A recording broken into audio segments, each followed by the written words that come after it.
ছাত্র জনতাকে অভিনন্দন জানাই, যারা বুকের তাজা রক্ত দিয়ে বাংলাদেশের দ্বিতীয়বার স্বাধীনতা এনেছে, প্রকৃত স্বাধীনতা এনেছে এবং একটি বিজয় দিবস, নতুন বিজয় দিবস আমাদের। ভাই মারা গেল আমেরিকাতে, একটা ভাই দীর্ঘদিন বাইরে আছে, আমি দীর্ঘদিন অসুস্থ অবস্থা। স্কুল কলেজের মাসুম বাচ্চারা নিজেদের জীবন দিয়ে রক্ত ঝরিয়ে আমাদের কাছে মুক্ত করেছে, গোটা জাতিকে মুক্ত করেছে, যাদের শহীদী আত্মত্যাগের মধ্যে দিয়ে আজকে গোটা জাতি মুক্তি লাভ করেছে এক ভয়ঙ্কর ফ্যাসিবাদ থেকে। আইন হচ্ছে, এই আইনে এখন কথা বলা যাবে না।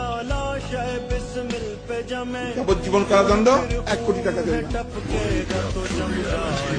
একমাত্র রাজাকাররা, পাকিস্তান পন্থীরা স্বাধীনতা যুদ্ধ স্বীকার করে নাই।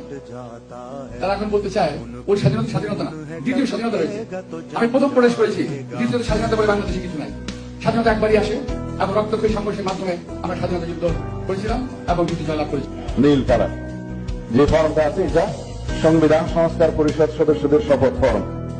আমরা কেউ সংবিধান সংস্কার পরিষদের সদস্য হিসেবে নির্বাচিত হইনি। গণভোট বলে কিছু নাই, গণভোট বলে কোনো আলোচনার বিষয় নেই। এটা ওখানেও কোনো এজেন্ডা ছিল না, এখন গণভোটের কোনো এজেন্ডা নেই। এরপরে